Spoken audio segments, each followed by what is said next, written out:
Hello बच्चों, welcome back to my channel. कैसे हैं आप सब लोग। आप लोग को मैं यूपीएससी की जो असिस्टेंट अकाउंटेंट या फिर ऑडिटर की वैकेंसी आई है उसकी प्रिपरेशन करा रही थी। उसमें पहले भी मैंने काफ़ी प्रैक्टिस सेट इसके अपलोड किए थे, जिसकी अलग से चैनल पर प्लेलिस्ट एक बनी हुई है। इसका लिंक मैं डिस्क्रिप्शन में दे दूंगी, देख लीजिएगा। काफ़ी अच्छे क्वेश्चन हैं। आई वीडियो को शुरू करते हैं, लेकिन शुरू करने से पहले अगर चैनल को सब्सक्राइब नहीं किया तो सब्सक्राइब कर लीजिएगा। वीडियो अच्छी लगेगी तो लाइक भी करिएगा और फ्रेंड्स के साथ शेयर भी कर दीजिएगा। आइए शुरू करते हैं।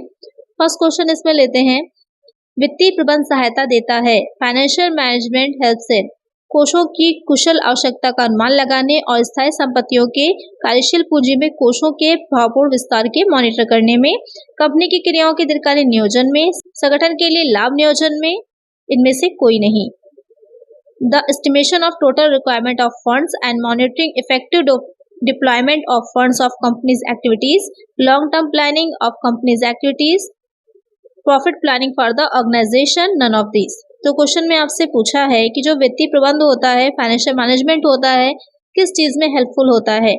पहले तो आपका दो वर्ड है, एक फाइनेंशियल हो गया, दूसरा मैनेजमेंट हो गया। मैनेजमेंट क्या होता है आपको पता ही है कि किसी भी चीज का किस तरह से कार्य करना है, उसका एक कंप्लीट प्लानिंग करके एक एक स्टेप बाय स्टेप चीजों को क्लियर करना, जितने भी ऑप्शंस है उसमें से कौन सा बेस्ट ऑप्शन है उसको सिलेक्ट करना, उसको पूरा कंप्लीट एक प्लानिंग तैयार करके किसी काम को करना हो जाता है हमारा मैनेजमेंट। और जब वही चीज हम एक फाइनेंशियल उससे कर रहे होते हैं कि किस तरह से किसी भी ऑर्गेनाइजेशन को, किसी कंपनी को, किसी फर्म को, तो सबको चलाने के लिए हमें कैपिटल की, फाइनेंस की जरूरत तो पड़ेगी ही। तो उसमें किस तरह से फाइनेंस आएगा, किस तरह से हमें पूंजी की मिलेगी, या कौन कौन से पूंजी के हमारे साधन हो सकते हैं, कौन कौन से टूल्स हो सकते हैं, उसका पूरा एक मैनेजमेंट तैयार करना, उसका पूरा एक नियोजन करना, वो हो जाता है आपका वित्तीय प्रबंध। तो वित्तीय प्रबंध किस चीज में हेल्प करेगा, उसी चीज में तो हेल्प करेगा ना, कि किस तरह से कैपिटल को हम जो है इकट्ठा कर सकते हैं, अरेंज कर सकते हैं अपने बिजनेस को अच्छे से चलाने में। तो यहाँ जो आपके ऑप्शंस कह रहे हैं कि कोषों की कुल आवश्यकता का अनुमान लगाना, कि बिजनेस को चलाने के लिए हमें कितने फंड की जरूरत पड़ेगी, बिजनेस छोटा हो या बड़ा हो, बिना फंड के तो नहीं चल सकता, हमें कैपिटल तो चाहिए ही चाहिए। तो कितनी हमें फंड उसमें चाहिए होगा, जिससे कि हम जो आपकी फिक्स्ड एसेट है और जो आपकी वर्किंग कैपिटल है, फिक्स्ड एसेट क्योंकि हमें मशीनरी की कुछ जरूरत पड़ेगी, जो भी हम बिजनेस कर रहे हैं उसके लिए कुछ फर्नीचर चाहिए होगा, और जो वर्किंग कैपिटल है तो वहां पर जो भी प्रोडक्ट हम बना रहे होंगे, अगर कुछ मैन्युफैक्चर कर रहे हैं तो उसके लिए रॉ मटेरियल चाहिए होगा। तो इन सब के लिए हमें वर्किंग कैपिटल की भी, कार्यशील पूंजी की भी जरूरत पड़ेगी। उन सब के लिए कितना फंड चाहिए है, कैसे हमें उसे प्राप्त करना है, कैसे मिलेगा हमको, उसका एक पूरा मॉनिटर करना उसको, और साथ ही उसको किस तरह से हम इफेक्टिव तरीके से इम्प्लीमेंट कर सकें अपने बिजनेस में, वो हो जाता है आपका फाइनेंशियल मैनेजमेंट की। तो इस तरह से जो फाइनेंशियल मैनेजमेंट होता है वो हेल्पफुल होता है बिजनेस में। तो यहाँ पर करेक्ट आंसर जो होगा आपका वो हो जाएगा ऑप्शन ए। मैंने काफी डिटेल में समझाया जिससे कि कॉन्सेप्ट आपकी समझ में आ जाए, साथ साथ कि फाइनेंशियल मैनेजमेंट में एग्जैक्टली हम करते क्या है। तो यहाँ पर करेक्ट आंसर है ऑप्शन ए। चलिए नेक्स्ट क्वेश्चन लेते हैं। वित्तीय प्रबंध मुख्य रूप से संबंधित है, financial management is mainly concern with कोषों की व्यवस्था से, अरेंजमेंट ऑफ फंड्स, फर्म की क्रियाओं के लिए वित्तीय संसाधनों को प्राप्त करने और प्रयोग करने के सभी पहलुओं से, all aspect of acquiring and utilising financial resources for firms activities, प्रत्येक व्यवसाय के कुशल प्रबंध से, efficient management of every business, none of these, इसमें से कोई नहीं। यहाँ पर जो कह रहा है कि किससे मेनली रिलेट करता है या कंसर्न है, तो यहाँ पर ऑप्शंस जो होते हैं काफी एक जैसे देखने में लगते हैं, तो यहाँ पर आपको सिलेक्ट करना होता है जो बेस्ट ऑप्शन होता है। तो यहाँ पर जो बेस्ट ऑप्शन है वो हो जाएगा कि फर्म की क्रियाओं के लिए वित्तीय संसाधनों के प्राप्त करने और उनके प्रयोग करने के सभी पहलुओं से, कि किस तरह से जितने भी फाइनेंशियल हमारे जो भी आवश्यकताएं हैं उनको एक्वायर किया जाए और उनको यूटिलाइज किया जाए। एक आंसर हो जाएगा ऑप्शन बी। नेक्स्ट क्वेश्चन है, वित्तीय प्रबंध का मुख्य उद्देश्य है, basic objective of financial management is लाभों का अधिकतमीकरण, मैक्सिमाइजेशन ऑफ प्रॉफिट, अंशधारियों की संपदा का अधिकमीकरण, maximation of share holders wealth, संगठन में वित्तीय अनुशासन आश्वस्त करना, ensuring financial discipline in the organisation, none of the. तो यहाँ पर जो क्वेश्चन में कह रहा है कि क्या इसका मेन ऑब्जेक्ट होता है, तो दो ऑब्जेक्ट मोस्टली बताए जाते हैं। एक हो जाता है लाभों को बढ़ाना, दूसरा हो जाता है संपदा का अधिकमीकरण। तो यहाँ पर जो ज्यादा इंपॉर्टेंट मेन होता है वो हो जाएगा जो अंशधारियों की संपदा का अधिकमीकरण, maximisation of share holders wealth. अच्छा, अभी होता क्या है, तो इसको इस तरह से भी आ सकता है आपके क्वेश्चन में, वैल्यू मैक्सिमाइजेशन यानी कि मूल्य अधिकमीकरण, या फिर हो सकता है नेट प्रेजेंट वर्थ मैक्सिमाइजेशन यानी कि शुद्ध वर्तमान मूल्य अधिकतमीकरण। यानी कि लाभों को बढ़ाने का सोचने के बजाय हमारी ऑब्जेक्ट ये होना चाहिए कि किस तरह से जो कंपनी है, कोई फर्म है, उसकी संपदा को, उसकी वेल्थ को बढ़ाया जाए, उसकी संपत्तियों को बढ़ाया जाए, जिससे कि कंपनी का मूल्य अपने आप ही बढ़ जाएगा, उसकी वैल्यू अपने आप ही बढ़ जाएगी। तो ये हो जाता है आपका कि मेन ऑब्जेक्ट, करेक्ट आंसर हो जाएगा ऑप्शन बी। नेक्स्ट क्वेश्चन है, वित्त कार्य की आधुनिक विचारधारा के अनुसार निम्नलिखित निर्णय लिए जाते हैं। एज पर modern approach to finance function the following decisions are taken. Investment decision, financial decision, dividend decision, all of these. Question में कह रहा है कि वित्त कार्य यानी जो फाइनेंशियल फंक्शंस होते हैं या जो वित्त के काम होते हैं उसको ध्यान में रखते हुए कि कौन से निर्णय, डिसीजंस लिए जाते हैं। इसमें इन तीनों ही तरह के डिसीजन आ जाते हैं। विनियोग का, इन्वेस्टमेंट के भी डिसीजन लिए जाते हैं, फाइनेंशियल डिसीजन भी होते हैं और डिविडेंड डिसीजंस भी होते हैं। तो ये तीनों ही डिसीजन इसमें आ जाएंगे। तो करेक्ट आंसर हो जाएगा option D, all of these. Next question है, अपनी परंपरागत भूमिका में वित्त प्रबंधक उत्तरदायी है। In his traditional role the finance manager is responsible for.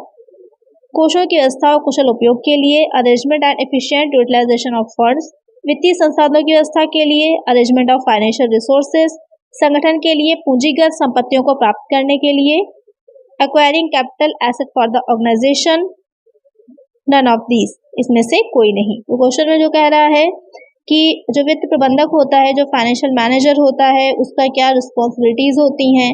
तो यहाँ पर जो उसकी मेन रिस्पॉन्सिबिलिटी है इसमें आ जाएगी कि जो वित्तीय संसाधन है उसकी व्यवस्था करना। यहाँ पर ट्रेडिशनली पूछ रहा है क्योंकि मॉडर्न अप्रोच आ गई है उसमें तो काफ़ी उसके काम होते हैं, लेकिन जो ट्रेडिशनल अप्रोच होती है उसमें ये रहता है कि मेन ये सिर्फ देखा गया था कि जो भी मैनेजर है, जो फाइनेंशियल मैनेजर है, उसका काम होगा कि जो भी ऑर्गेनाइजेशन है उसके लिए अरेंजमेंट करना फाइनेंशियल रिसोर्सेज का। तो यहाँ पर करेक्ट आंसर है ऑप्शन बी। क्वेश्चन में ध्यान दीजिएगा, यहाँ पर ट्रेडिशनल अप्रोच पूछी गई है। करेक्ट आंसर है ऑप्शन बी। नेक्स्ट क्वेश्चन है, वित्तीय नियोजन में शामिल है फाइनेंशियल प्लानिंग इंक्लूड। यहाँ पर आपको बताना है कि जो फाइनेंशियल प्लानिंग की जाती है उसमें कौन सी चीजों को शामिल किया जाता है।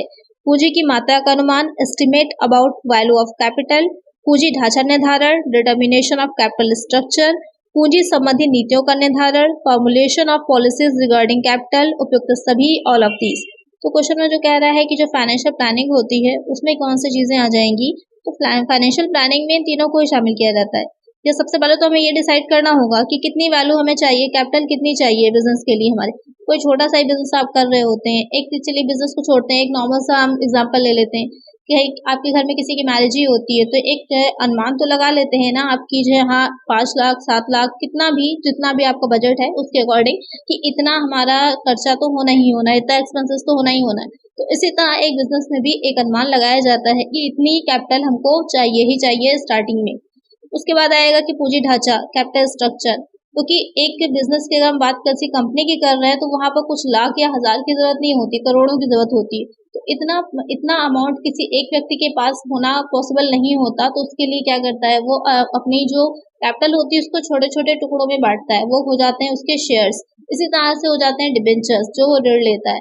तो कितना शेयर हम लें, कितना डिबेंचर लें, कितना लोन मार्केट से लें, तो वो सारी चीजें मिलके क्या बनाती हैं, कैपिटल का स्ट्रक्चर बनाती हैं, पूंजी का ढांचा बनाती हैं। तो पूंजी ढांचा कैसा हो, किस तरह का हो, आप आगे के जो क्वेश्चंस आएंगे या आगे जो वीडियोस आएंगे उसमें मैं इंक्लूड करूंगी वहां पर कि जो समता पर व्यापार होता है, कि जो है बिजनेस ऑन इक्विटी होता है, जिसमें कि हाई गेयरिंग रेशियो होता है, लो गेयरिंग रेशियो होता है। इससे क्वेश्चंस काफी बनते हैं, आगे की वीडियोस में वो भी इंक्लूड किए करेंगे हम। अभी स्टार्टिंग में आपको बेसिक कॉन्सेप्ट से शुरू कर रहे हैं, जिससे कि मेन कॉन्सेप्ट क्लियर हो जाए आपका, तो आगे क्वेश्चंस आपको आसानी से समझ में आएंगे। तो वो हो जाएगा आपका कैपिटल स्ट्रक्चर। फिर आ जाता है कि पॉलिसीज क्या होंगी उसकी, इन तीनों ही चीजों को शामिल किया जाता है फाइनेंशियल प्लानिंग में। तो यहाँ पर करेक्ट आंसर हो जाएगा आपका ऑप्शन डी। चलिए नेक्स्ट क्वेश्चन है, वित्तीय योजना किस घटक द्वारा निर्धारित होती है। Which factor determine financial planning. Nature of business, size of business, amount of risk, all of this. कि जब हम कोई फाइनेंशियल प्लानिंग कर रहे होते हैं तो वहां पर कौन से जो फैक्टर्स हैं वो इफेक्ट करते हैं उस प्लानिंग को। व्यवसाय की प्रगति बहुत इंपॉर्टेंट है। कुछ बिजनेस ऐसे होते हैं कि आप किस तरह का कर रहे हैं, कि कोई ऑलरेडी मार्केट में जो प्रोडक्ट अवेलेबल है उनका कर रहे हैं, या आप एंटरप्रेन्योर हैं, कुछ नया प्लानिंग कर रहे हैं, कुछ नया बना रहे हैं, तो वहाँ पर रिस्क बहुत ज़्यादा हो जाएगा, क्योंकि इनोवेशन हो रहा है, मार्केट में ऑलरेडी वो प्रोडक्ट इंट्रोड्यूस नहीं है, तो उसको इंट्रोड्यूस करना, उसकी मार्केट में एक पहचान बनाना तो काफ़ी मुश्किल होता है, एक डिमांड बनाना, तो वहाँ पर रिस्क फैक्टर बहुत ज़्यादा है। तो किस तरह का बिजनेस आप कर रहे हैं वो डिपेंड करता है, उसी हिसाब से आपकी फाइनेंशियल प्लानिंग होती है। बिजनेस का साइज क्या है, आप स्मॉल स्केल इंडस्ट्री पे अपना इन्वेस्टमेंट कर रहे हैं पहले, या आप डायरेक्टली बड़े पैमाने पर जो है व्यवसाय कर रहे हैं। जोखिम की मात्रा, अमाउंट ऑफ रिस्क, कुछ बिजनेस में बहुत रिस्की होते हैं, कुछ बिजनेस ज्यादा रिस्की नहीं होते हैं, तो डिपेंड करता है इन तीनों ही चीजों पर आपकी फाइनेंशियल प्लानिंग को, ये तीनों ही फैक्टर इफेक्ट करते हैं। एक आंसर हो जाएगा option D, all of this. Next question है, सुदृढ़ वित्तीय नियोजन का लक्षण नहीं है, simplicity, liquidity, flexibility, none of this. तो यहाँ पर जो आपकी फाइनेंशियल प्लानिंग है, एक मजबूत जो फाइनेंशियल प्लानिंग होती है उसका यहाँ पर कौन सा एग्जाम्पल नहीं है, या उसकी कौन सी कैरेक्टरिस्टिक्स नहीं होंगी। तो यहाँ पर सरलता भी होनी चाहिए, तरलता भी होनी चाहिए, और लोच भी होनी चाहिए। तो यहाँ पर तीनों ही ये चीजें होनी चाहिए। क्वेश्चन में आपसे पूछा था कौन उसकी कैरेक्टरिस्टिक्स नहीं है, तो यहाँ पर तीनों ही कैरेक्टरिस्टिक्स उसकी है। तो करेक्ट आंसर जो होगा आपका ऑप्शन डी होगा, नन ऑफ दीज। कभी कभी क्वेश्चन में नन ऑफ दीज भी आंसर होता है। मोस्टली हम लोग क्या करते हैं, कहीं पर कंफ्यूज हो जाते हैं, तो हम लोग को लगता है कि नन ऑफ दीज आंसर नहीं हो सकता, हम लोग दूसरा कोई ऑप्शन टिक कर देते हैं, लेकिन ऐसा नहीं होता। क्वेश्चन पे ध्यान दिया करिए, कभी कभी आंसर आपका सिर्फ कंफ्यूज करने के लिए दे देता है, और नन ऑफ दीज ही आंसर होता है। करेक्ट आंसर यहाँ पर होगा आपका ऑप्शन डी। नेक्स्ट क्वेश्चन हो जाएगा, वित्तीय प्रबंधन का प्राथमिक लक्ष्य क्या है? What is the primary goal of financial management?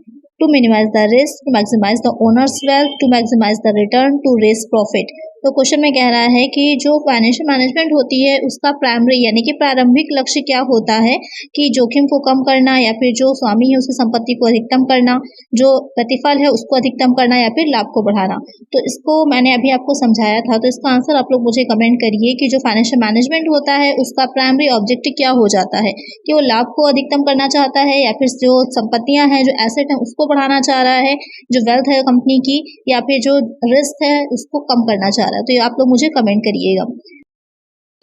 Next question लेते हैं, वित्त प्रबंधक किसके लिए उत्तरदायी होता है? The finance manager is accountable for earning capital asset of the company, effective management of a fund, arrangement of financial resources, proper utilisation of funds. तो क्वेश्चन में कह रहा है कि जो फाइनेंस मैनेजर होता है यानी कि जो वित्त प्रबंधक होगा वो किस चीज के लिए जवाबदेह होता है, उत्तरदायी होता है?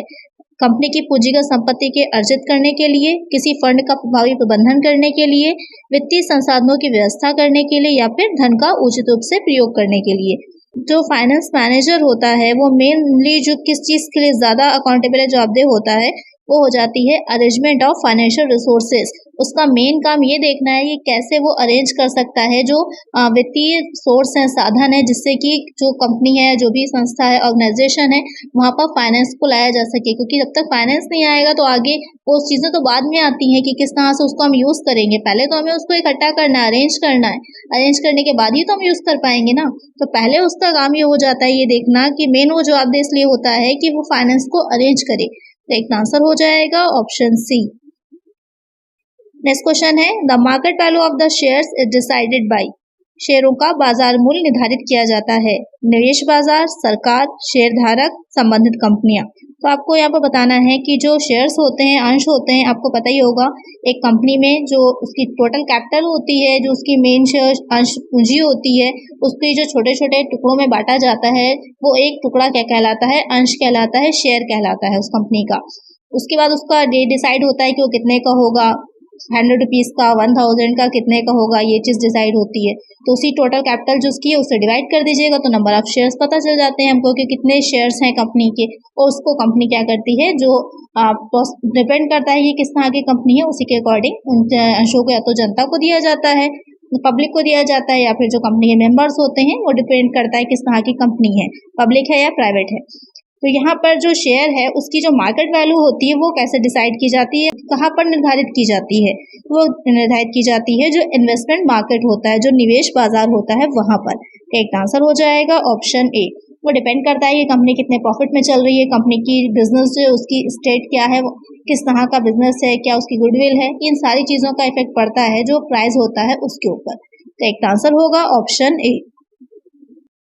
नेक्स्ट क्वेश्चन हो जाएगा, पूंजीगत बजट किससे संबंधित है? The capital budget is associated with. तो यहाँ पर आपको बताना है जो पूंजीगत बजट होता है वो किस चीज़ से रिलेट करता है या किस चीज़ के साथ जुड़ा रहता है।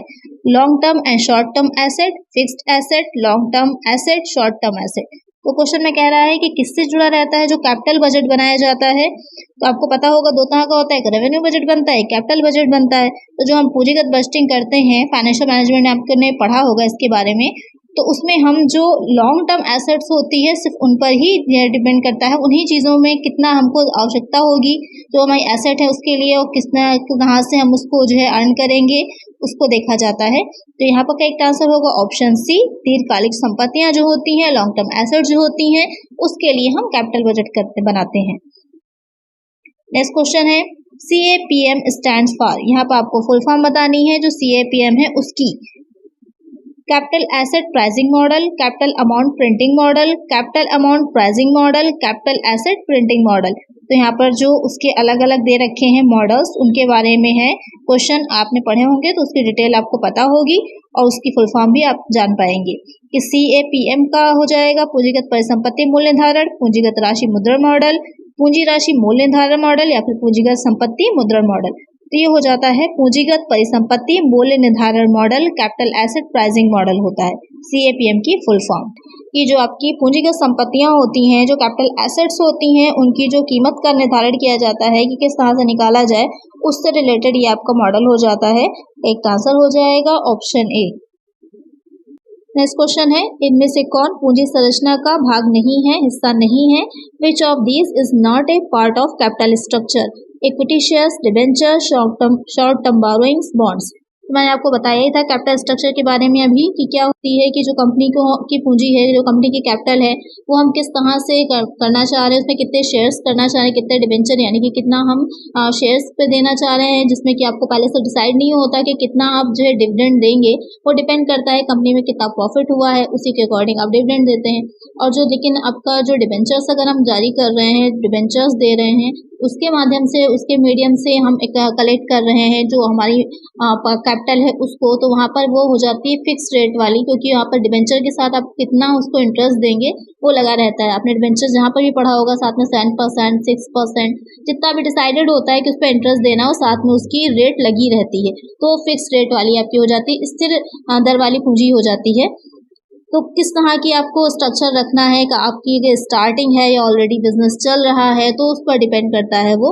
तो यहाँ पर जो क्या उसके स्ट्रक्चर का पार्ट नहीं होता है, तो इक्विटी शेयर भी होते हैं, डिबेंचर भी होते हैं, बॉन्ड्स भी होते हैं। जो शॉर्ट टर्म बोरोइंग्स होती हैं वो उसका हिस्सा नहीं होंगी जो कैपिटल स्ट्रक्चर है। तो यहाँ पर करेक्ट आंसर हो जाएगा ऑप्शन सी। नेक्स्ट क्वेश्चन है, पूंजी संरचना निम्नलिखित में से किस विकल्प को संदर्भित करती है? Capital structure refers to which of the following options?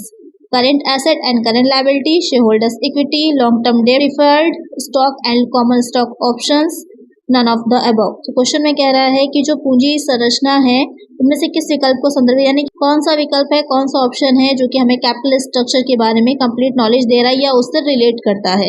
तो करंट एसेट करंट लायबिलिटी से मतलब नहीं होता, वहाँ पर आपकी जो लॉन्ग टर्म है, क्योंकि अभी हमने पढ़ाई इससे पहले के क्वेश्चन में ही जो लॉन्ग टर्म चीज़ें होती हैं उनको हम इसमें शामिल करते हैं, शॉर्ट टर्म वालों को नहीं करते हैं। तो यहाँ पर करंट एसेट करंट लायबिलिटी नहीं होगी आपकी, ना ही शेयर होल्डर्स इक्विटी है। यहाँ पर आपकी आ जाएगी जो लॉन्ग टर्म डेप्ट होते हैं, जो प्रेफर्ड स्टॉक होता है और जो कॉमन स्टॉक ऑप्शंस होते हैं, उसको जो है शामिल किया जाता है। जो कैपिटल स्ट्रक्चर है वो उसके बारे में बताता है। एक आंसर हो जाएगा ऑप्शन सी। नेक्स्ट क्वेश्चन है, किसी व्यवसाय की परिसंपत्तियों की वित्त पोषण की प्रक्रिया को कहा जाता है? The process of financing the assets of a business is known as asset structure, owners structure, financial structure, capital structure. तो क्वेश्चन में जो कह रहा है कि किसी भी संस्था में जितनी भी एसेट्स हैं उसकी फाइनेंस करने की जो प्रोसेस होती है कि कैसे उनको जो है उसमें क्योंकि उन एसेट्स को खरीदने में, परचेस करने में फाइनेंस जो हम लगा रहे हैं वो कहाँ से आएगा, वो सारी चीज़ों की जो पूरी प्रोसेस होती है वो क्या कहलाती है, वो हो जाता है फाइनेंशियल स्ट्रक्चर यानी कि वित्तीय संरचना। तो करेक्ट आंसर क्या हो जाएगा हमारा ऑप्शन सी। वैसे तो कन्फ्यूज़न आप लोग को होगा जो आपका कैपिटल स्ट्रक्चर है और फाइनेंशियल स्ट्रक्चर है उसमें, तो दोनों के बीच में डिफरेंस होता है। जो वित्तीय संरचना होती है या फिर जो फाइनेंशियल स्ट्रक्चर होता है उसमें बिजनेस रिलेटेड जितने भी आपके लॉन्ग टर्म शॉर्ट टर्म जो लायबिलिटीज़ होती हैं दोनों को ही शामिल किया जाता है। तो यहाँ पर क्वेश्चन में आपसे बिजनेस की एसेट्स की बात कर रहा था, लॉन्ग टर्म शॉर्ट टर्म को नहीं कहा था। तो यहाँ पर हम उसमें दोनों को ही शामिल कर लेंगे कि लॉन्ग टर्म की भी बात हो रही है और शॉर्ट टर्म की भी हो रही है। लेकिन जब आपकी सिर्फ जो है लॉन्ग टर्म की बात होगी तो वहाँ पर कैपिटल स्ट्रक्चर आएगा, और जहाँ पर शॉर्ट टर्म लॉन्ग टर्म दोनों लायबिलिटी की बात करेगा वहाँ पर आपका आ जाएगा फाइनेंशियल स्ट्रक्चर। तो ध्यान में रखिएगा, यहाँ पर क्वेश्चन में आपसे कुछ भी स्पेशली मेंशन नहीं था, तो यहाँ पर हमारा आंसर फाइनेंशियल स्ट्रक्चर होगा। तो एक आंसर हो जाएगा ऑप्शन सी। नेक्स्ट क्वेश्चन है, पूंजी संरचना निम्नलिखित विकल्पों में से किसका इष्टतम मिश्रण है? Capital structure is an optimal mix of which one of the following options? Sales and profit, डेब्ट and equity, current asset and fixed asset, none of the above. तो यहाँ पर जो कैपिटल स्ट्रक्चर से या जो फाइनेंशियल प्लानिंग होती है उससे रिलेटेड मैक्सिमम क्वेश्चंस मैंने यहाँ पे इंक्लूड किए हैं, जिससे कि पूरा कॉन्सेप्ट आपको अच्छे से समझ में आ जाए इसका। तो कोई भी क्वेश्चन इससे रिलेटेड अगर पूछेगा तो वहाँ पर आपको कन्फ्यूजन नहीं रहेगी। तो यहाँ पर जो क्वेश्चन में कह रहा है कि जो कैपिटल स्ट्रक्चर का सबसे अच्छा एक एग्जाम्पल या फिर एक मिक्सचर होता है वो कौन सा हो जाएगा? तो वो हो जाता है उधार और जो समता है वो, यानी कि डेब्ट एंड इक्विटी। क्योंकि कैपिटल स्ट्रक्चर में मेनली यही दो चीज़ों को देखा जाता है कि कितना हम डेब्ट रखें, कितनी हम इक्विटी रखें। उसी पर डिपेंड होता है कि बिजनेस जो है या जो भी संस्था है वो क्या कर रही है, समता पे व्यापार कर रही है, समता से ऊपर कर रही है, जिसमें कि आपका कैपिटल गियरिंग आ जाता है, हाई है, लो है, ये सारी चीज़ें आ जाएंगी। तो उसमें इन दो चीज़ों को शामिल किया जाएगा, डेब्ट और इक्विटी। तो एक आंसर होगा ऑप्शन बी। नेक्स्ट क्वेश्चन है, पूंजी संरचना डैश वित्तीय संरचना। यहाँ पर आपको बताना है कि जो कैपिटल स्ट्रक्चर है वो फाइनेंशियल स्ट्रक्चर का क्या है? Is a part of, is not a part of, is the same as, is different from. तो अभी मैंने आपको एक्सप्लेन किया ही था दोनों के बीच में क्या डिफरेंस होता है। जो फाइनेंशियल स्ट्रक्चर होता है उसमें लॉन्ग टर्म और शॉर्ट टर्म दोनों लायबिलिटीज को शामिल किया जाता है, और जो कैपिटल स्ट्रक्चर होता है वहाँ सिर्फ और सिर्फ लॉन्ग टर्म लायबिलिटीज को ही हम शामिल करते हैं। तो क्या होगा, क्या बड़ा हो जाएगा? फाइनेंशियल स्ट्रक्चर बड़ा हो जाएगा। तो कैपिटल स्ट्रक्चर क्या हो जाएगा? उसी का एक भाग हो जाएगा, उसका एक पार्ट हो जाएगा। तो capital structure is a part of financial structure. तो एक आंसर क्या होगा हमारा? Option A. आज की वीडियो में इतना ही। आई होप आपको वीडियो अच्छी लगी होगी, क्वेश्चंस अच्छे लगे होंगे और आपको बेसिक कॉन्सेप्ट समझ में आ गया होगा कि फाइनेंशियल मैनेजमेंट क्या होती है। इसकी नेक्स्ट वीडियो में इससे आगे के जो इंपॉर्टेंट टॉपिक्स हैं उनको लेकर के आपके एमसीक्यूज क्वेश्चंस के साथ ही मैं एक्सप्लेन करूंगी, जिससे कि आपको पूरा एमसीक्यूज के साथ प्रैक्टिस होती रहे, क्योंकि मेन जो एग्जाम में आपके आते हैं वो एमसीक्यूज ही आने हैं। और उसके साथ उसके लैंग्वेज को क्वेश्चन के समझना बहुत इंपॉर्टेंट होती है। आता आपको सब कुछ है, आप उसके बारे में नॉलेज रखते हैं, लेकिन क्या होता है क्वेश्चन की जो लैंग्वेज होती है उसमें आप फंस जाते हैं, वहाँ कंफ्यूज हो जाते हैं और आपका आंसर गलत होता है। तो उसकी लैंग्वेज को समझने के लिए ज़रूरी है कि आप ज़्यादा से ज़्यादा उस पर प्रैक्टिस करके ही उसको समझें। तो आज की वीडियो में इतना ही। अगर वीडियो अच्छी लगी है और हेल्पफुल रही है तो लाइक ज़रूर कर दीजिएगा और फ्रेंड्स के साथ वीडियो को शेयर कर दीजिएगा, और इसी तरह की और वीडियोस आपको मिलती रहें इसलिए चैनल को सब्सक्राइब भी कर लीजिएगा।